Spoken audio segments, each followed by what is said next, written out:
welcome to my channel. You're back. It's episode number 2. Isn't that wonderful? You've come back, and I'm so grateful that you're here. So a warning on my content. My content is historical-based content, but it's for fantasy gaming and fantasy roaming in a fantasy world that I've designed and have continued to design for the last 30 years, called Anachronos. If you want to know more about some of that, why it was started, how it was started, just refer to the first episode or the first 3 videos that were on TikTok.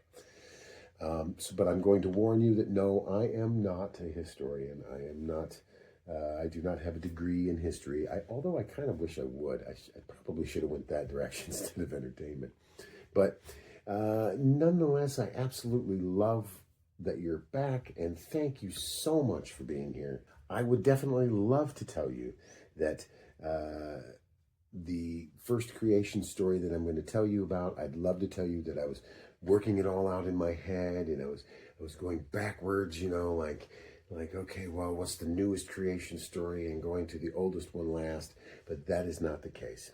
What it was I asked my wonderfully handsome 21-year-old son which one he would like to hear first out of the 3 creation stories, and he said, "Dad, I want to hear the story about the Rhelms."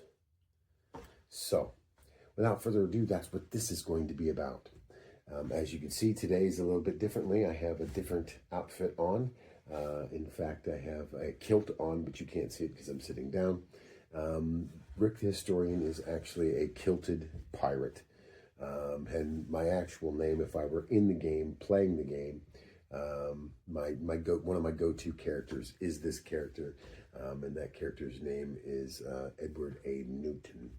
He is a Scottish pirate before Scotland was ever designed, if that makes any sense.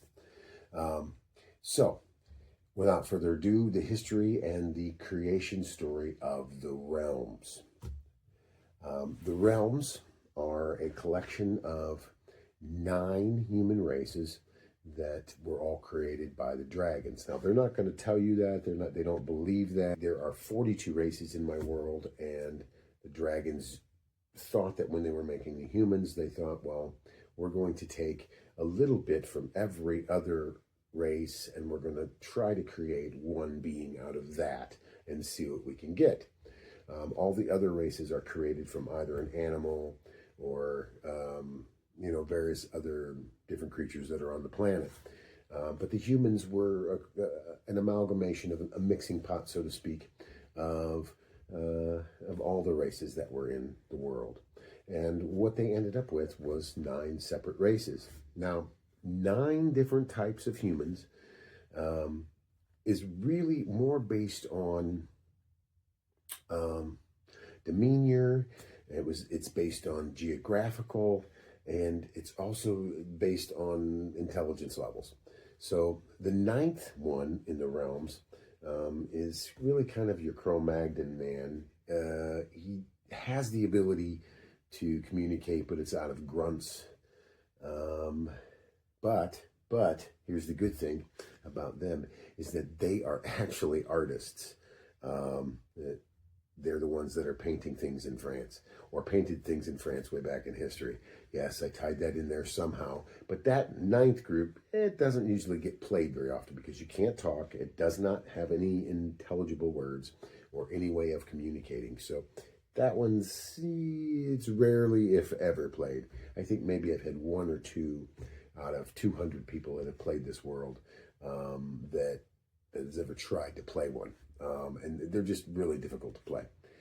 The other 8, however, are like humans are. They rival each other. They build, they build armies, and that's really what ended up happening. The humans in my world, they didn't turn out the way that the dragons wanted them to turn out. The dragons wanted them to be this really, really nice, hopefully kind, but in a lot of ways, a lot of the different human clans kind of turned out benevolent, and it was really not the fault of the dragons, although I don't think the dragons quite understood how powerful dragon's blood was. And humans all have dragon's blood in them somewhere. And there is a diplomatic race, actually, but we'll get to more of them later as we get into the races section, which is going to be down probably, I don't know, probably 8 or 10 more videos away for sure. So the humans who do not believe that the dragons created them wrote a decree called the Decree of the Sands. And in that decree, they ask themselves a series of questions. And it's these series of questions that they derive their creation story from. Okay? So the first question they ask is, where did the humans begin? And they begun by the grace of the Sisters of Light. The Sisters of Light are 3 goddesses who control creation. We'll get more into God and goddesses after we get done with the creation stories. Partially because it'll be easier to understand when you know what everything actually is from all 3 creation stories. They all tell a different story. They're not the same. They don't believe the same, and therefore their mentalities aren't going to be the same. So when you're a player character, it's not going to come off that way. You gotta, that's the part that keeps you in line of what your character's supposed to be. Second question, who created them? No one. They are the creators. So they completely believe that the Sisters of Light are the creators. That's just how it is. How did they create the humans is the question that they ask themselves next. And the answer is, they forged us from the sands of Tumorous in the house inside of the great tree of life. So somewhere in the location, which you probably won't see here. Well, you might. Oh, yeah, you can see it. Right here is where the humans started. Right here is where the humans started in the world. And so these have sands, and they're all desertous. Why did they create you is the next question. And their answer for that is to conquer the world by bringing the light of wisdom to all beings and creatures. What happens to those that do not accept the knowledge and the wisdom of the 3 sisters? And what happens to them in their mind is they suffer the wrath of the gods. They believe that if you don't believe in the 3 Sisters of Light, then you are destined to die, basically. So then they have to ask themselves, well, what is the purpose of the realms? What do they do? Why are they here? And their simple answer is to fight, to procreate, and to rule the land as its master. So they believe that they will either fight or no, better not say that. I don't want to lose any followers. But they are to fight, they are to procreate or have children and bear their line, and also rule as the land's masters. So everything underneath them is subjugate. Everything underneath them is less of a being in their mind. How will they achieve that goal? By any means necessary, but mostly through tactical strategy, ingenuity, and fear. So they believe that they're going to tactically outmaneuver their enemies. They are going to build weapons and siege machines that can outperform their enemies, and in doing so, fear. How do they subjugate? They make you afraid. Then they ask themselves, who is safe from your rule, from their rule? And they say, those that are loyal subjects. Everyone else is open for the conquering. What is their only weakness? Time. See, even in this moment, they know that they don't live as long as all the other races. So this is why it is so important for their race to procreate, because they're only in the world of Anachronos for a brief period of time. When you take it into consideration with dwarves and elves and all these others that live much longer, humans are not. Their biggest weakness is that they don't live forever. They only live, for maybe 50 years probably the, I would say probably the average for a human is about 50 years at this point in time in history. How do they beat, if they know then that that is their weakness, how do they beat their number one weakness? They fight them, they do it quickly, they train hard so that they can be really, really good in battle. And that's basically how that works for them. So now we're going to stop here. And I'm going to read the passage. And this is their actual creation story. This is what they have written in their books, in their annals, so to speak. From the sands of Tumorous, we were first shown the grace and love of the three sisters of light. Humania, the life giver. Satia, the bringer of spring and new beginnings. And Runya, bringer of fruits and blessings. These three sisters helped us to see what has been provided before us. Every year they bring us a good rain and in the spring, and fruits, nuts and berries. And from the rain and through these blessings, we are made stronger. Our tribes grow and our women survive the pain of birth. Each year, on the one day, Adix Day, when all the world resets and the year starts over. It is on that first day of spring that we open our stores, food storage, and our hearts to give to those that are struggling.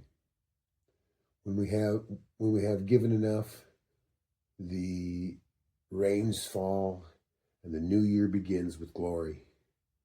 But first, our people must endure the hardships of the Brothers of Dark. From the Brothers of Dark, we are kept in balance. It is the winter of edicts that humbles us. The cold wretch strangles the land and clears the trees of life. It is in this time that we must hunt, and this is a dangerous time for us. It is during the winter of edicts that other beasts must also hunt as well. We must be careful not to anger him, because when we do, he sends Dragos. And Dragos brings his great white dogs. His dogs tear us from limb to limb. They steal our food, and they take our babies in the night. Dragos and the great white dogs bring Omos, the spirit of the elements, and he brings the rumbles of the land, the blowing of the sand, and dry land. It is through honor in war that they find peace from the Brothers of Dark. And when they are at peace, the Sisters of Light bless them with food and shelter and growth. Wow, that's a lot to unpack, isn't it? So they believe that if they lose crops and the fish die and if the hunt is no good, then they have done something wrong to the Sisters of Light. So what they must then do then is they must go to war. They must go to war, and they must fight, and they must conquer, and they must win. And in doing so, the Sisters of Light will bless them, and they will get better crops, and they'll have better fish, and their procreation will be better. And they are the most technologically advanced of all the realms. Their armor tends to be made out of bronze and tin, things that can withstand better damage and last a little bit longer. They're by no means the best, but they're better than everyone else for the most part. Although other clans do have some pretty good stuff, and we'll get to that in later videos. So that's pretty much their creation story. Their creation story is pretty simple. I want to say thank you so much for coming for the second for this second episode. I am hoping to release it soon. I'll do some editing and that kind of thing and try to make this as entertaining as I possibly can. Right now it's just me in some bright lights. But hey, you got to start somewhere, and I can always say to people, if you want to do something in your life, do it. It doesn't matter. Maybe people will like you, maybe they won't. Don't let that get into your head. Just do it anyway. Maybe it'll be fun. And I'm certainly finding this fun. Also, one other thing, if you want to get a hold of me, you can get a hold of me at Rick the Historian. You can get a hold of me at the historian Rick at gmail.com. You can find me on YouTube. Channel is Rick the Historian. Otherwise, you can just find me on TikTok. And that's where some of those other videos are going to be at. I don't know about putting links in yet, but I'm still working on that. Once I do, I'll start putting some links in the bottom. Also, some great news. I went to the Peoria, Illinois Comic-Con this year, and I spoke with a few people, one of which is a very good guy named Mitch, and he works at Philos World Building. And hopefully those wonderful gentlemen will be so kind as to help me create figurines that are specific to my world. If you want to know anything about them, or you want to know what they're selling, or what kind of products they like to offer, just go over to their spot, Philos, PHYLOS, worldbuilding.com, and go check them out. Their stuff is really cool. If you're just a figs person and you like painting little figurines, these figurines are pretty bad. Hey, so do yourself a favor, go check them out. And other than that, thank you so much for coming for the second video. And you could look forward to catching the next video. Is going to be also another creation story. The next couple of videos are going to be creation stories. And the next one is going to be the creation story for a group called The Row. And those are my seafaring people. And I'm excited to get that one together for you and try to get it out. As is, if you did like the video and you do like my personality, you want to stick around if you can. I'd love to continue to tell you more. I absolutely enjoy doing it. If you do like it, like and subscribe down below. If you know somebody else that would like to hear it, share it. I'd love it if you'd share it and just grow our audience together, and we can have this wonderful time of hearing little stories and little intricacies about this world that is brand new. So thank you so much, and